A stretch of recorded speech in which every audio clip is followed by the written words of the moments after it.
Welcome to the Indie Film Hustle Podcast, episode number 215. People say there's a million ways to shoot a scene, but I don't think so. I think there's two, maybe, and the other one is wrong. David Fincher. Broadcasting from the back alley in Hollywood, it's the Indie Film Hustle Podcast, where we show you how to survive and thrive as an indie filmmaker in the jungles of the film biz. And here's your host, Alex Ferrari. Welcome, my Indie Film Hustlers, to another episode of the Indie Film Hustle Podcast. I am your humble host, Alex Ferrari. Today's episode is brought to you by Blackbox. Blackbox is a new platform and community that is all about financial freedom for filmmakers like you. If you join Blackbox, you will be transformed from being a worker to being a maker of your own content, and you'll be making steady passive income from the global market. Blackbox currently allows you to upload your stock footage once, get it to many global agencies, and then allows you to share that passive income stream with your collaborators. Whether you want to submit old footage that's been sitting around in your hard drives or create brand new content, Blackbox is for you. It's really quite revolutionary. With Blackbox, filmmakers can concentrate on making great content while Blackbox takes care of all the business BS. Just visit www.blackbox.global to find out more. So guys, I am packing as we speak, but I said, no, I got to get another podcast out this week before I head out to Sundance. And if any of the tribe is going to be out at Sundance, come out and see me. I'm going to be at the Slam Dance Black Magic presentation on Saturday between 2:30 and 4:30 up at Slam Dance in the main hotel at the top of the hill. And there'll be a small mixer between 5 and 7 at Slam Dance as well, where they'll be giving drinks out and everyone's going to be hanging out. Great place to network. And I'll be hanging out there as well. So please come by. I'd love to talk to you. I'd love to chat and talk some shop. Oh, and as a bonus, I was able to talk Black Magic into giving some stuff away.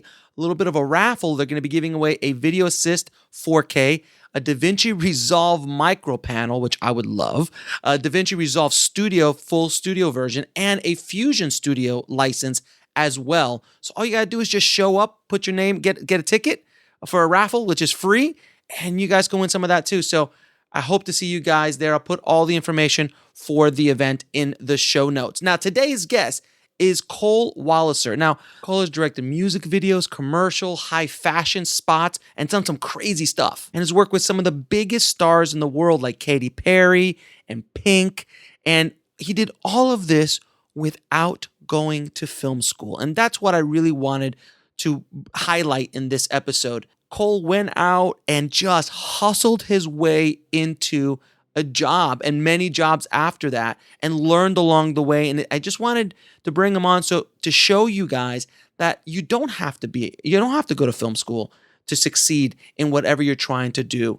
Everyone has different paths. Some people like film school and it's great for them. Other people don't.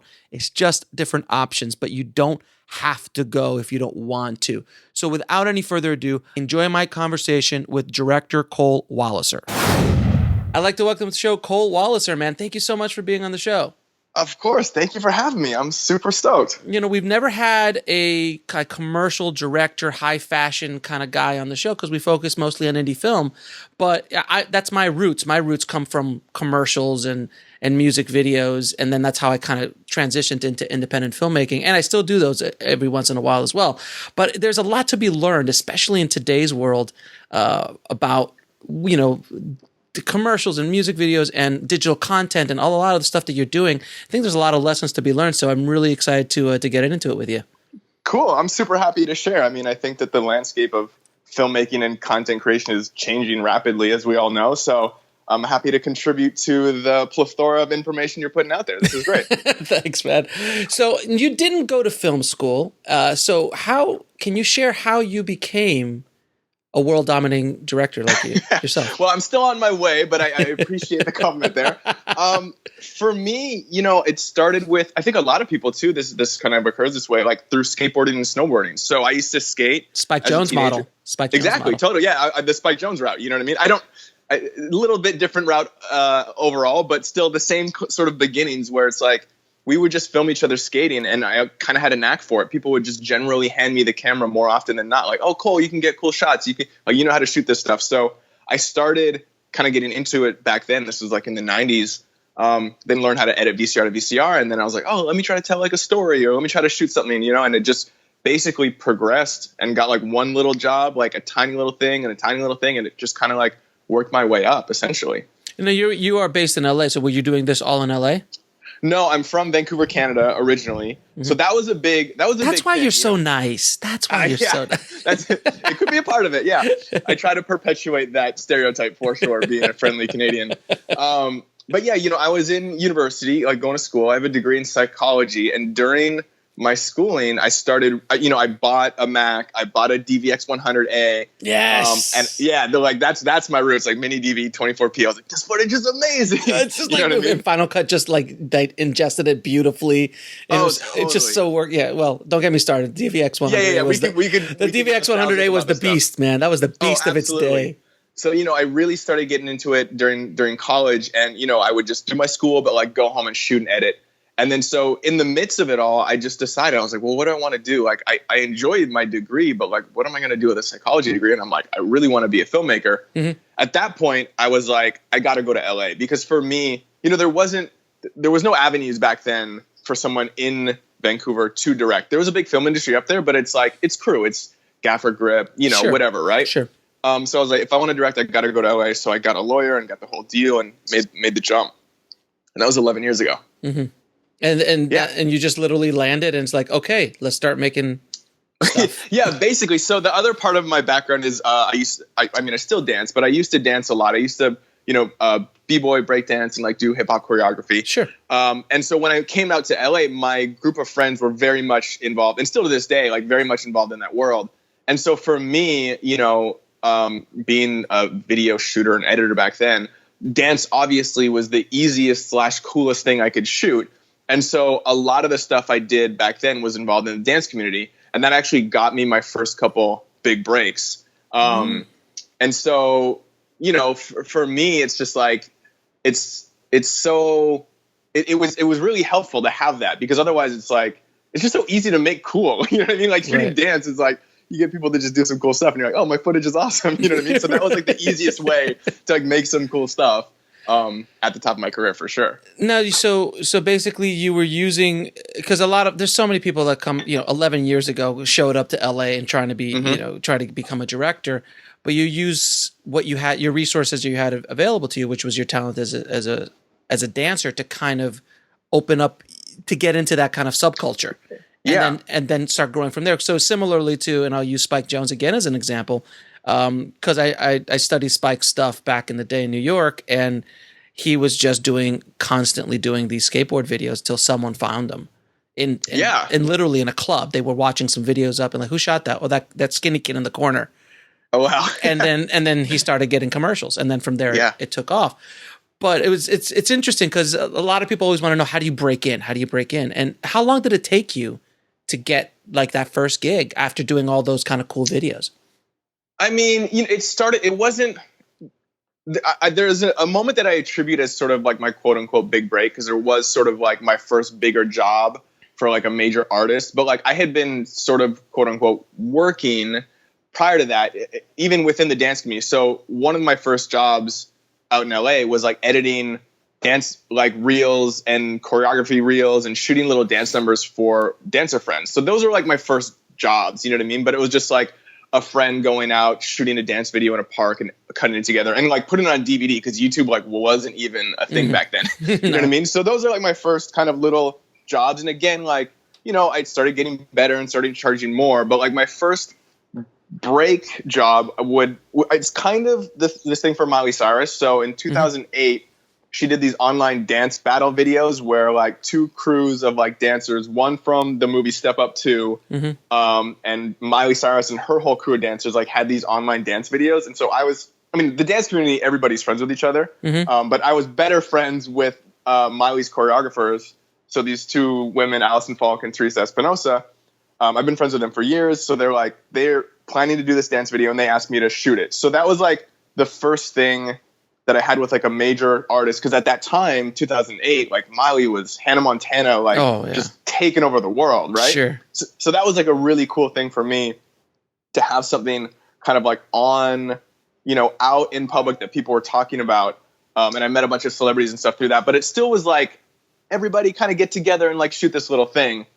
From there, Allison went on to choreograph for Pink for her 2009 Funhouse tour. And she brought me on actually, I came for free. She wanted to get some footage of her working with Pink. So I just started hanging out 1 or 2 rehearsals and shooting some stuff. I met the tour director, I met her, and they brought me on for like a couple of days BTS. In that mix, they needed the opening video for her tour directed. And Dave Meyers, who's a huge music video director, he does all her music videos. He was going to do it, but their like time was short. They didn't have that much money and like they needed something done. And so they just took a chance on me and asked me to put together a budget and see if I could do this little opening video for the tour for cheap. And I was, of course, like, oh yeah, like I'll do it. You know what I mean? So I feel like that was like the first job that was like, for a major artist, for like a more traditional platform. And that they really like took a chance on me. So I sort of attribute that big break to working with Pink. Now, would you also say that, because I talk a lot about on the show about when to work for free and kind of stuff up. My first big job was because I worked for free for 4 months just hanging out because I had nothing else to do. And then they finally just like, hey, he's been here for 4 months, let's give him a job. And so do you feel that your personality, being nice, being someone pleasant that you can sit with in a room, which is also a very big, factor in these jobs, as well as just offering your services up for free because you saw the value of doing that? Is that obviously one of the keys to getting your big break?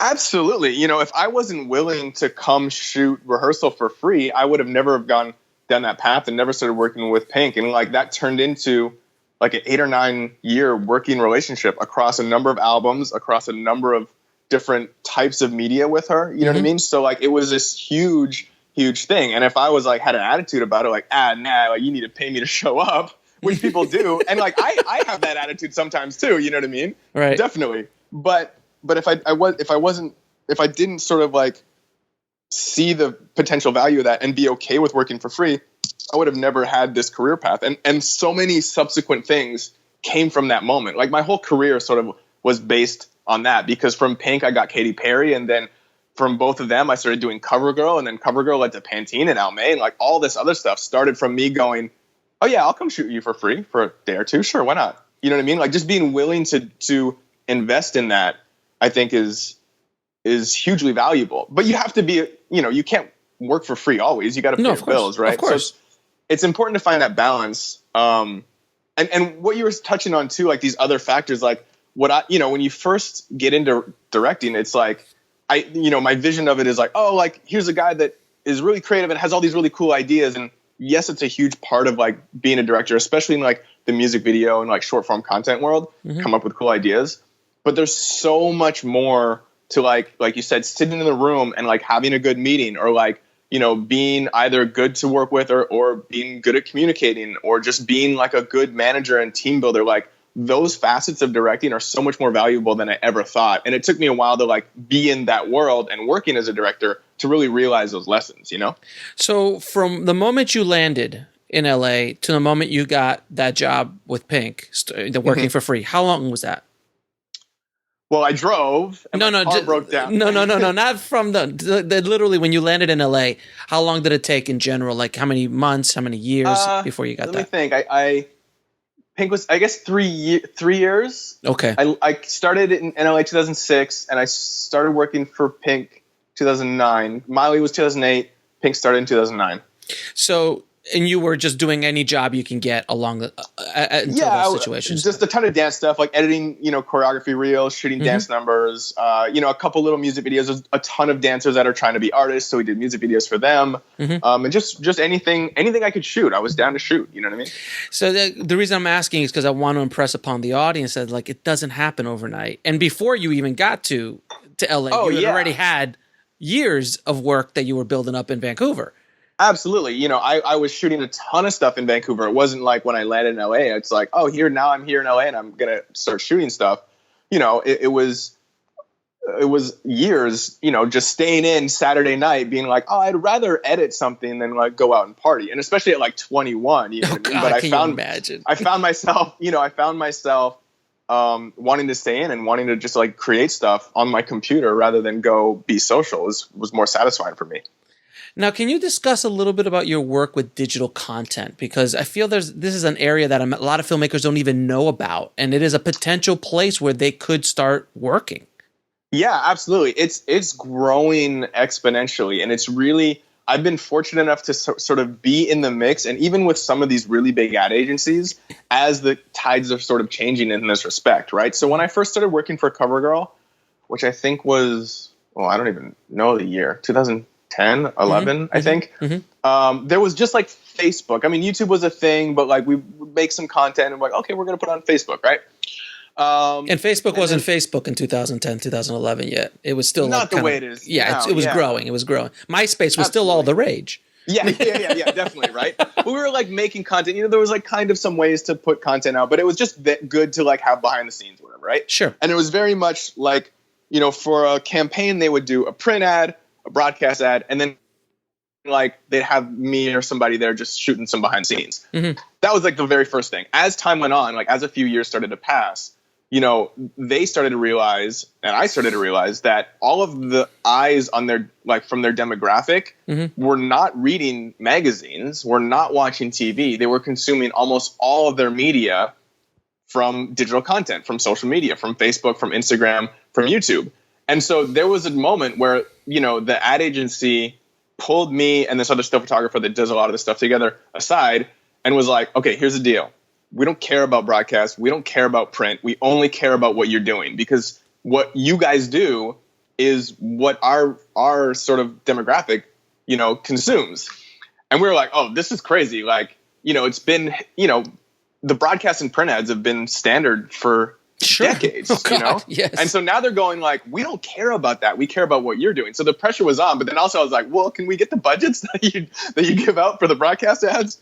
So, but it was interesting to see it grow. And, over time they start giving us more bigger budgets and like more to do as far as digital content, because there's so many outlets and so many formats, and it can be annoying, but there's a huge market, because that's really how people, especially young people, consume media these days.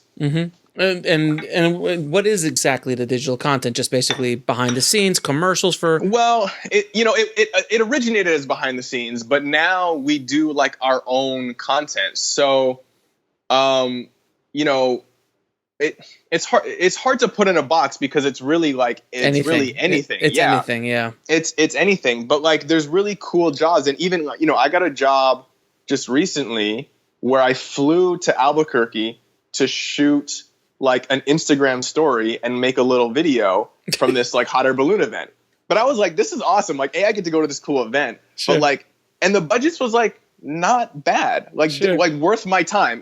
And granted, it was just like me and another guy. We hired a local guy too, just a small crew, but we're there just to make a really cool Instagram story. And I was like, there was a revelation for me. I'm like, oh, companies are like putting money behind this content. They realize how valuable it is, because it's such good target marketing.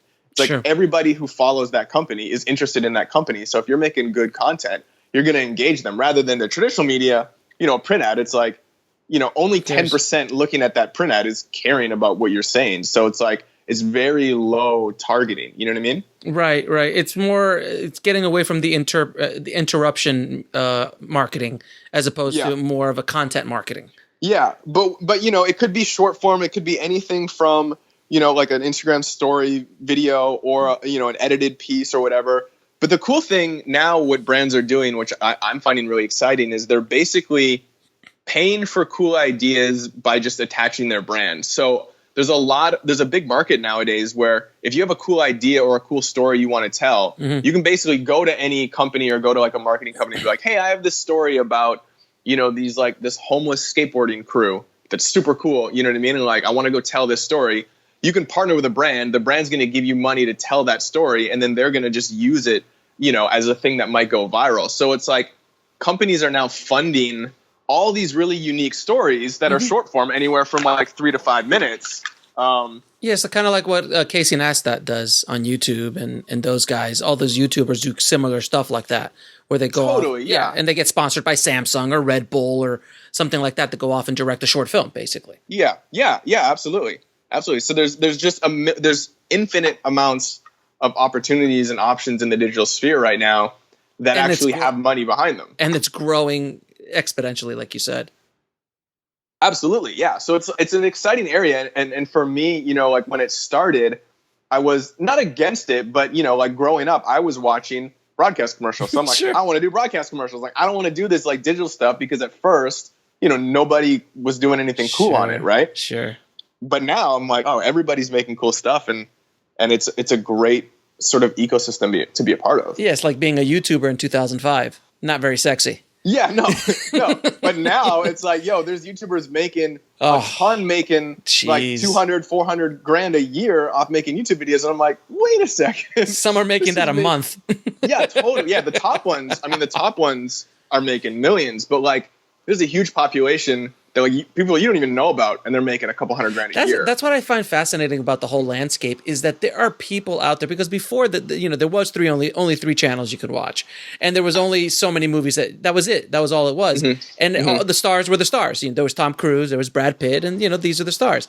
But now you've got these little guys like on YouTube somewhere with 5 million followers, pulling in like $1 million, $2 million, $3 million a month. I mean, a year. Yeah. And just like, who the hell is this? That you don't. It's kind of, instead of trying to hit the broad market now, everything's become much more niche. Would you agree with that? Absolutely. It's like you can find your lane, anywhere, and like build a brand and build an identity that you can then market. It's so crazy the power that there's so many good like pros and cons with the way it's working right now. Mm-hmm. But the pros is like you really can be in control of your own fate as a content creator. Oh man, there's people. Hold on, I gotta shut my window. Lawn. Gardeners are out there. Oh well, no, I lost my train of thought. You were talking about content creators and making your own brand. Yeah, there's just so much opportunity to find these niche markets, and I think that's like what Netflix is doing really well. The world of like network TV is so different, and like it's so hard to successfully make content in that world. I had a TV show in development with NBC for a number of years, mm-hmm. and just the revision, like the idea changed a million times from the original pitch. But in that process, I learned about how, their approach on making TV. And like they basically, because it's so expensive and because they're putting so much behind it, they need everything they put on TV to be a hit. And that's why they cancel shows after 3 episodes, because if it's not a hit, they got to put something else in there because it's just too expensive to do. Mm-hmm. Whereas you have Netflix, and that's why also like NBC or networks, like it gets watered down because they need like 3 million people to watch it. So it's like broad. You never get super broad, and like everybody is just like, it's okay, but like you don't get to dive in any particular topic or niche because they're trying to appeal to everybody. Whereas same thing with movies. Yeah, absolutely. You know what I mean? Whereas Netflix, it's like it doesn't really cost them as much to put it on. They just, push upload, right? And so, but their model is so different, where it's like they'll pay for 10 shows, which is the cost of one network show, and maybe 8 will be horrible, but 2 will like just pop. And then these 2 are such these like niche things that people love. It's a much better way to create good content, to be in these niches. So it's like, with your own branding and with your own social media or your own content, you should look at that digital model where it's like finding your own lane to create something that either hasn't been creative or have your own identity, or like creating something that people can connect to, is a far better way than trying to appeal to everybody like the networks have historically been doing. Now, when you were working with your first big star, like Pink, let's say, mm-hmm. What was it like on your first day on the set? Well, okay, so with her, I showed up at rehearsal, and met her, and I knew some of the dancers and stuff already. So that was like a very nice, like chill introduction, because it was just like me hanging out there doing the thing. But the first day on set, I was like, we shot at her house, and that was like, I was definitely nervous because it was just like such a big thing. And I'm like, oh man, like I'm making this video for like, it's going on tour for a year and a half, and like 15,000 people are going to watch this. Like, it's the first thing of her show. Like, pressure was on for sure.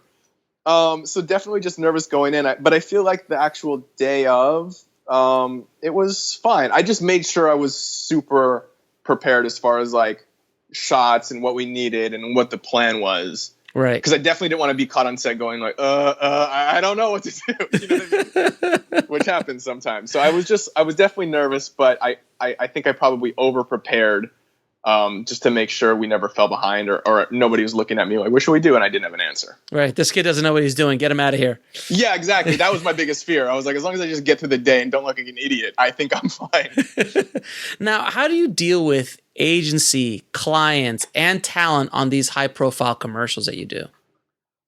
It's tricky. And I will say I feel like that is a huge part, like that skill is a huge part of continuing to work in that arena, because everybody, all those people have power, right? So it's like talent ultimately has all the power, right? So if talent doesn't want to do anything, then it's like they're not doing it, right?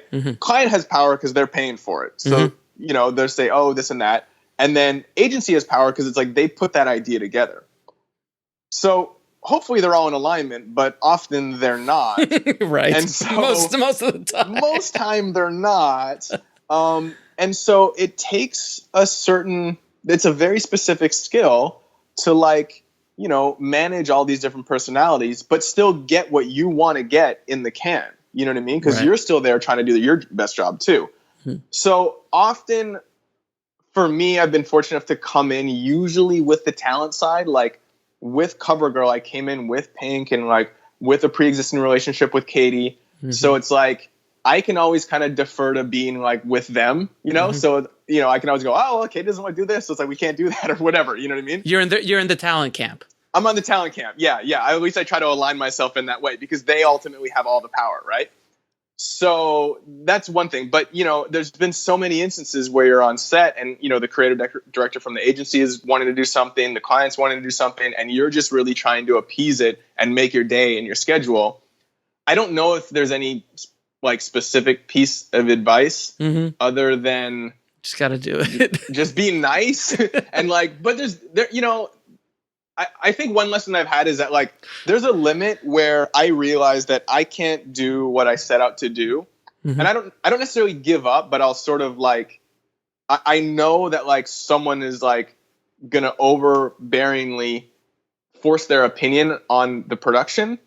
And I'll fight it for as long as I can. But there's sometimes a point where it's like, okay, like we're just going to do all these ideas that you want to do because I can't even convince you otherwise. So that's not a fun position to be in, but it happens, but most of the time you can usually reason your way out of it. You can be collaborative. You're there also for a reason. You know what I mean? Like they hired you to create something for you to bring your vision to it, for you to like materialize their original idea. So I think that's an important thing not to forget. You're not just there as an employee. It's like you're there to contribute too. So it's really about a balance, knowing when to push back. And actually, here's a piece of advice: picking and choosing your battles. That's a huge thing because sometimes there's things that are worth fighting for as far as like what the creative director or whoever wants to do. And so sometimes it's really important to go, okay, I'm going to let you have this one. We're just going to do that because I know that we're going to like butt heads later and I'm going to want to fight for whatever this thing is later. So picking and choosing your battles is super important. When to just sort of like give in and when to really fight for what you believe in, I think is an important tactic to sort of put in your belt. You're kind of like the opposite Joe Pytka. Yeah. I don't take the Joe Pytka approach in directing commercials. But I mean, if you can, shoot, do it. Right? Just for the audience to know who Joe Pytka is, if you guys have not heard of Joe Pytka is a legendary commercial director who's been around for probably, I'm thinking 50 years. I mean, he's been around forever. And he's worked on, I can't even tell you what he's worked on. He's also director of a feature film called Space Jam. that he did back in the day. He directed Space Jam? I didn't know that. He directed Space Jam. Yeah, because it was Michael Jordan, and he did all the Michael Jordan commercials back in the day, and that's how they kind of put it all together. And Joe is legendarily the biggest. Let's say the biggest. He's rough. He's a rough person to deal with. I've heard of stories with him, literally breaking a client's bones or agency's bones while playing basketball. Oh, wow. That was his favorite thing. He's like, hey, you have a problem? Let's go play some basketball. And that would be the end of the problem. So he had multiple lawsuits against him over the years. Yeah. But he was just one of those guys and like you said, I would never condone that, but I guess if he could do it, I guess that was his process. The other thing that sort of comes to mind that's really important to like understand, like working in this industry is when and where you have leverage. Yes, right. And it's always this balance of like whether or not you have leverage. So for Joe, having, created this massive career, he almost inherently becomes like talent. You know what I mean? Like, this is Joe doing a commercial. So now he has like that talent leverage. So if he throws a hissy fit, if he tells client to screw off, it's just like, it's talent now doing that because he has that leverage because he has that history. You know what I mean? It's like Michael Bay doing Victoria's Secret commercials. Like he's as important as the models are. Absolutely. Yeah. So like whatever he says goes, and it's like you can't really fight him on stuff, right? Because he has that leverage. And so I don't think the goal is to like have enough leverage so you can be like an asshole. Right. But like understanding when and where you have leverage is really, really important to sort of assert however you want to navigate the job or your career. Mm-hmm. Because without any leverage, it's like, it's really tough, and even if you're just coming in as a job, like, and you feel like everybody else is sort of like at a higher place than you, there's always an angle where you're like, oh, like, what am I bringing to the table? Like, how can I leverage my benefit to this production to sort of like not get what I want, but make this a good experience or like contribute in a meaningful way. And, knowing what you can and can't do by understanding your leverage, I think is really important. It's a great piece of advice, actually. A lot of people don't understand leverage and when you can apply it and when you actually have it. It's a tricky thing to understand. And I think for me, it's taken time, over years to really understand it. And that's honestly the first thing whenever I go into any negotiation or any sort of like any discussion about collaborating or whatever. It's like, I guess mostly with negotiations, I try to identify as fast as I can what my leverage is. You know what I mean? Like, why am I in that room? Why are they asking me to do something? Like, and how do I benefit them? And how can I use that to sort of either, if it's negotiating your deal, like, how can I get the best deal because of my value in this project? You know what I mean? Mm-hmm. Absolutely. Now, when you're working alongside artists like Pink, Katy Perry, Miley Cyrus, what is the collaborative process like? It varies. Sometimes it really surprises me how much like free reign I have.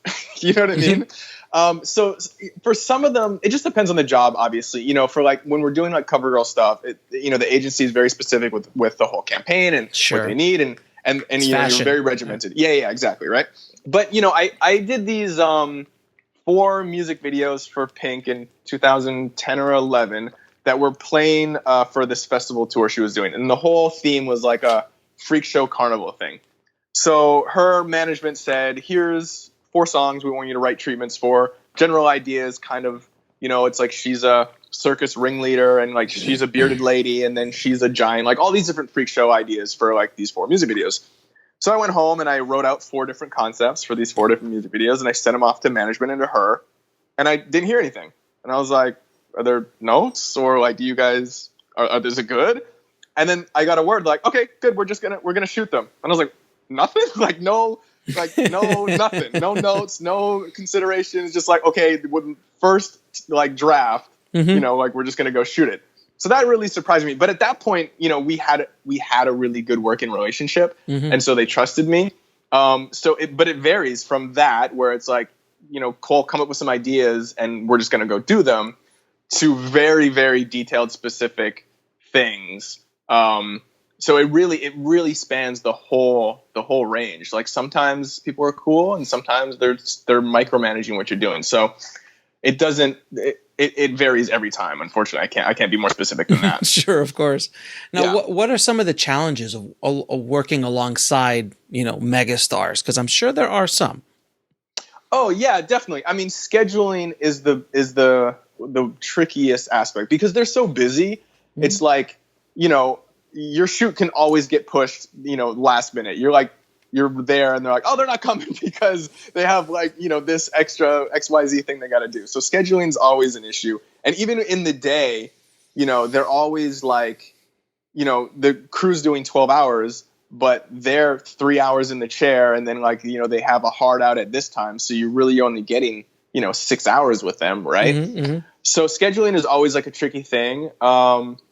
But usually the process is pretty fun and cool. Like most of the time, especially when I'm doing tour stuff, mm-hmm. I'm creating stuff for their tour. So they have a vested interest to make it as best as they can.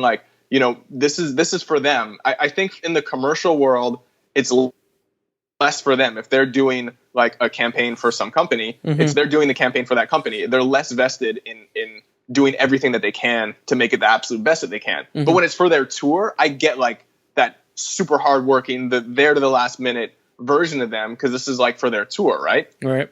A prime example is when we were shooting the stuff for Katy Perry's California Dreams tour. Mm-hmm. It was this monstrous thing. So basically, I wrote and directed, I think maybe 6 or 7 little short segment videos that played between all the acts mm-hmm. of that concert that told a short story throughout the whole show. So the whole concert had a narrative and mm-hmm. these short films interweave between all the acts to tell this little story.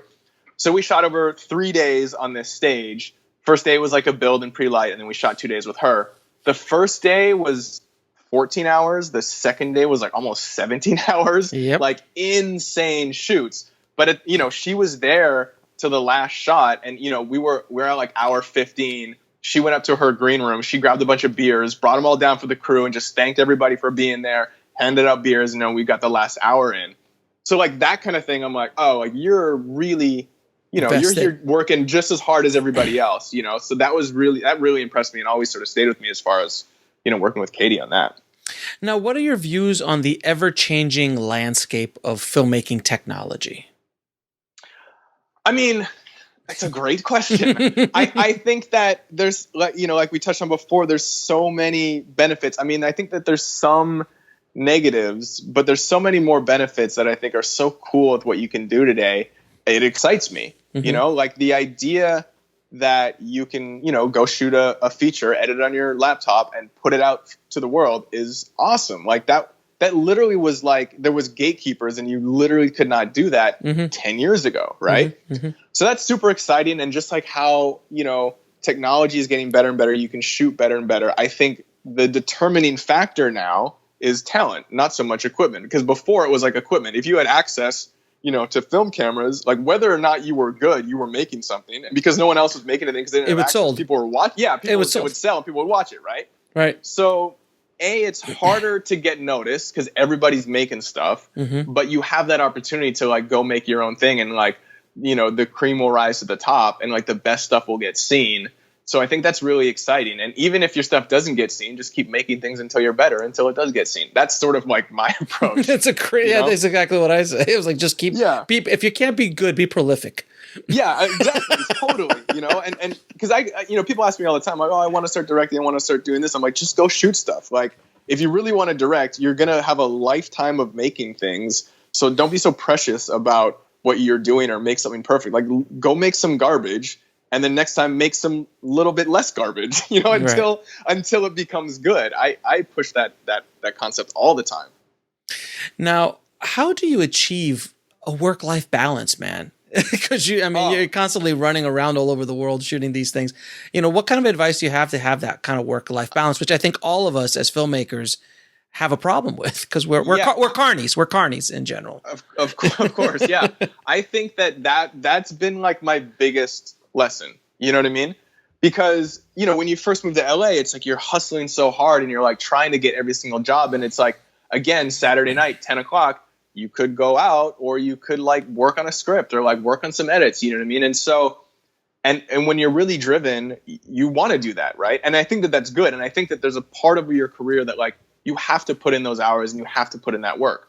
But at some point, you know, after years and years of doing that, I sort of like took a step back and was like, why am I working so hard? Like, I'm just working to work more. I need to really like find this balance. And so it's one of those things for me that I have to actively put effort into creating a balance, into stopping work. You know, certain days like 7 p.m., I'm like, okay, I'm done. I'm taking like a mental break from whatever I'm working on to just not think about work.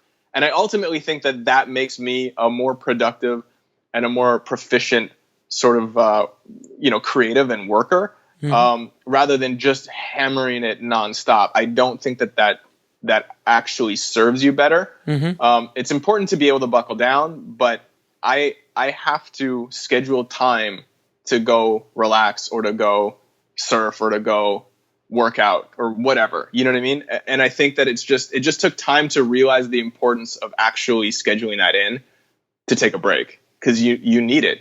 I'm a better director because I let myself have that balance, I think. Yeah, because if you burn yourself, if you keep burning and burning and burning, you don't. It just is tough, and especially when you don't have a family, and when you don't have like kids or stuff like that, it's so easy to just keep going. Oh yeah. And you just become uninspired. You just become tired and uninspired, and like you lose your excitement because you're always just so in the weeds about every little aspect of your career. It's refreshing to take a break and then come back and be like amped to be like, all right, I'm excited to like dive into this script. I'm excited to dive into this edit, and to get back to it. But if you were working nonstop the 3 days prior, you'd be like, oh, like I don't even want to look at this. But you, for some reason, feel obligated, and you force yourself because you think that that's the only way to make it happen. Sure. You know, that's why, I mean, it's like balance is the perfect word. It's like you have to bust your ass sometimes, but you have to take a break sometimes too. Now, can you talk a little bit about the importance of having an audience in today's digital world? Yeah, I'm realizing that importance now. And the way I realized it was, you know, we touched on this earlier, was like these young kids that are out making videos, you know, that have a couple 100,000 followers, they're getting jobs that I would want as a director.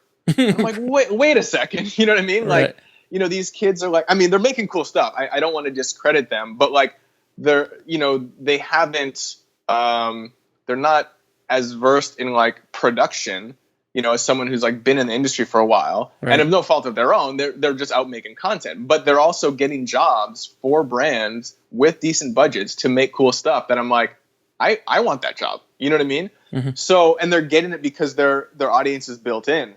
And so upon that realization, and it was mostly this year, I made it like a commitment to push my presence on social media, because it's only going to get bigger. It's not going away. And I think that for me, like where I'm at in my career, like I have enough relationships that like if I never did social media, I'd be fine. I know I'd keep working. I don't get, I mean, I have gotten some jobs from social media, mm-hmm. and gotten some cool ones that I'm excited about, mm-hmm. but the majority of my work doesn't come from that avenue. Right. Mm-hmm. So I feel like I'd be fine without it. But if I invested my time into this aspect of my career, I could get better jobs. I could get more jobs. I can get different jobs that I normally wouldn't get. Mm-hmm. So I'm really trying to put like energy into it and looking at it like an aspect of my career. Sure, it's fun and it's cool, but I'm like, I need to post every day. I need to make sure I'm like letting people know what I'm working on and like really committing to having a presence, because it's only going to be more valuable to your career as we move forward. Right, because I was watching some of your vlogs that you have on your YouTube channel, which were, mm-hmm. you know, I want to go to Bali and surf. Yeah, yeah. Those are so fun. I mean, for me too, like it's the cool thing about the extra little bonus about doing that stuff is that's how I started filming. I just started filming stuff, you know, me and my friends, and putting together fun videos. So like the idea of these vlogs is very much in the same spirit of who I was when I started, when I picked up a camera. Mm-hmm. And it's like, just film some cool stuff, edit it together cool, and put it out there. That was the essence of like my early beginnings of my career. So it's fun for me to make these videos now and to put them out while I still have other jobs that I'm doing. I still can have that fun that I used to have when I started with a camera. Very cool. Now, and also have it be beneficial to my career, you know. So it's a win-win. Now, what advice would you give a filmmaker wanting to break into the business? It's interesting because like I've always been obsessed with that question, and I'd Google stories and I'd try to read how people got their big breaks, and the only thing I determined from doing years of research on that is that no one person did it the same way. You know what I mean? That's exactly the only thing. That's the only similarity I could draw. Right. And so the advice would be, because of the way I sort of came up, and I push what worked for me, which is going out, making videos, getting better, and just making as much stuff as you can. And I think that's even more of like a valuable tip today, because you have these avenues of distribution.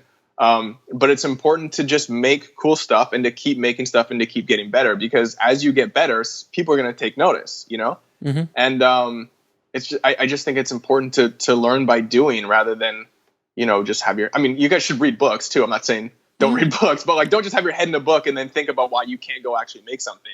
Go make something. And also maybe read a book or two, but definitely go make something. Educate yourself as much as you can. Read books, take online courses, watch YouTube videos, but then go make stuff. Absolutely. And I think that, most people that are not quite fully jumping in, the step that they're missing is just to go make something. You know what I mean? They're right before they can go pull that trigger and go do it. There's whatever is getting in the way. And there's all these different things that get in the way, be it like money or time or equipment or whatever. But I think that, anybody who's even considering it has that ability. It's like, sure, not everybody in the entire world, but like, you probably have a phone you can go shoot with. You can edit a video on your phone now. And even if you do a short little 30-second thing that has a beginning, middle, and end, that's great practice. And so it's like, you can show your close friends that, or your mom that, and be like, look at this little thing I made. And just like, that's literally where I started. And, all the way up to doing, tour videos for Katie, it was just one step at a time, just getting a little bit better each time. So that's what I push. Go do that for sure. Now, can you tell me what book had the biggest impact on your life or career? Oh, that's a great question. Book. There's definitely a few. There's one that stands out as far as for filmmaking. Because when I was learning, I'd buy books and I'd read books, but there's so many books out there that are like these 500-page like filmmaking Bible that like so much information, and like it's really hard they're like hard reads sometimes, and and they get into all this minutia of stuff that like doesn't really matter. Not that it doesn't matter. Well, it doesn't matter. It doesn't matter. I've read those books. Yeah. So I found this one. I think it's called The Bare Bones Guide to Indie Filmmaking. It's super thin. It's like maybe like 40 pages and like has stick drawings in it, but it breaks down just the basics of like what you need to understand like enough about how a camera works and how editing works to like go and make something after that. So it literally is the bare bones, like basics. And I think it's on Amazon for like $15. Nice. But that I would tell everybody, like, go buy this book. You can read it in 25 minutes and it explains like what aperture is. It explains like how it changes depth of field. It explains like how much of an angle you want to change when you're getting different angles. Like just the basics that you need to then go be creative within knowing those parameters of like the general filmmaking tools. So I found that book to be really beneficial to clear up a bunch of all the craziness that I was reading in like these 500-page books. Okay. Now, what lesson took you the longest to learn, whether in the film business or in life? Well, like we touched on the balance thing, for sure. I would say, there was probably like 5 or 6 years in LA of just grinding nonstop. And then having me take a step back and go, wait a second, like where am I enjoying my life? Like after I found a bit of success and been like, okay, I'm not worried about like next month's rent. You know what I mean? I'm okay for a second. What am I like how, where is my enjoyment coming from other than just working, And so I think that the balance, it's still a lesson that I'm trying to, navigate around and trying to figure out exactly what the right balance is for me. But for me, it's super important for just my overall happiness. And it's been a work in progress for a number of years now. So I would say, yeah, the balance thing. And what are 3 of your favorite films of all time? Oh, it's a great question. That's a hard question, but it's a great question. Sure. I've thought about this actually. So I think, it's very, my answers are sort of classic in some way and not sort of surprising. Like Pulp Fiction for me, because of my age when it came out, it was such a like atom bomb going off. Yeah, like that was a film that really like inspired me to tell stories. Like I was so enamored with how that story was told, and I was such an impressionable age. I was just like, my mind was blown on like what you could do in a film, So that was like, that really inspired me to like want to go make films. And then in similar vein, El Mariachi, right? Robert Rodriguez was like, I realized like, oh, I could actually go make something, So like looking at Pulp Fiction was like this huge, sort of a bigger budget thing, like with all these stars. I was like, that seems like a pipe dream a little bit, but I want to do it, Whereas El Mariachi was like, oh, this guy went to Mexico with his buddy and shot this awesome movie. Like you can do it. You can actually do it. You know what I mean? Mm-hmm. So those two really like inspired me to go actually pursue film. And then I was at a loss for the third, but I think this is a funny one, but Aladdin is one of my favorite movies that I can watch all the time. And I think it's actually like a really good film to watch for filmmaking because the story is like the story's so good as far as like the setup, the hero's journey. Like, yeah, sure. Oh, totally. It's such a great like example of that. Blueprint, and not only is like it's just a great marriage in between the music and the story and the world that they created. If that's ever on TV, I'm like, I'm definitely watching Aladdin if it ever shows up. I'll argue. This is the first time I've had Aladdin as one of the out of almost 200 episodes. No one's ever said Aladdin, so I love Aladdin. Yeah, that's awesome. No, it's a good flick, man. And Robin, even the performances, like Robin Williams' performance, is so amazing, legendary. The music was amazing. There's nothing at fault with that movie. so I'm not. I don't know. What do you think about the live action that they're gonna do? Are they doing a live action? They're doing a live action of all the Disney movies. Oh, they're doing all of them? I didn't see Beauty and the Beast, so I don't know how that came out. It was yeah, okay. Yeah, sure. There were moments, but it's like, no, it's not as good as the first. No. Of course. Jungle Book was amazing. Like Jungle Book was really good. And Lion King they're doing right now. Yeah, and they're doing Mulan too, I hear. Yes, they're doing Mulan as well. And Cinderella, I didn't. Oh, wow. But they made so much money. That's why they could like, wait a minute, how much money can we make? Let's just go back to the well. Totally. For a business sense, like it makes perfect sense because like people are going to go, well, I mean, I'll definitely go watch Aladdin. I wouldn't expect it. The thing that irks me is I think that people expect to be enamored with like the remake the way they felt about the original. Yeah, and then if people get disappointed. So I'm like, I'm going to go in being like, I'm going to hate this because it's not as good as the original and then find something that I like about it. You know what I mean? Right. Now, where can people find you online? I'm most active on the Instagram is my most active social media platform. The Instagram, yes. The Instagram, yeah. Yes. I like calling it the Facebook. The Instagram is kind of how the Twitter. Yeah, the Twitter. So Coleone is a nickname I've had for years. So Colione. And that's kind of like where I put all my stuff out. And then YouTube, of course, for all the vlogs, which is my full name, Cole Wallacer, youtube.com/Cole Wallacer. I'm on Facebook and stuff, but not really. So those are the two avenues I think you can find me and keep up to date. I mean, also on my website, colewallacer.com, I post everything I create and all my work is on there. So that's a good place to see that stuff. And those would be the three spots. Cole, man, thank you so much for taking the time out to share your adventures in the music video, commercial, and digital content world with us in the tribe, man. I appreciate it. It's been a pleasure. Thank you so much for having me. It's been great. I hope you guys got some inspiration from Cole and just to know that you guys can go out there and do it no matter what. You don't need film school. You can go out there and just make stuff. Go out and shoot films. Make commercials, make music videos, shoot short films, shoot feature films. Educate yourself. There is more than enough education out on the internet alone that it's like having a film school on demand, either from YouTube or getting, low cost online film courses, reading books. Educate yourselves. You can go out there and make it happen. So I want to thank Cole for coming on and inspiring the tribe to go out there and make it happen for themselves. If you want any information about anything we talked about in this episode, please head over to indiefilmhustle.com /215 for the show notes. And in there, of course, we'll have the information about the Slam Dance talk that I'm going to be doing on Saturday, the 20th, between 2:30 and 4:30 at the Treasure Mountain Inn at the top of Main Street. Now, I have a lot of stuff going on at Sundance this year. We're going to be doing, I already got some amazing interviews lined up. I cannot wait to share them with you. I'm going to probably release them when I get back because I'm just going to be doing too much stuff while I'm there.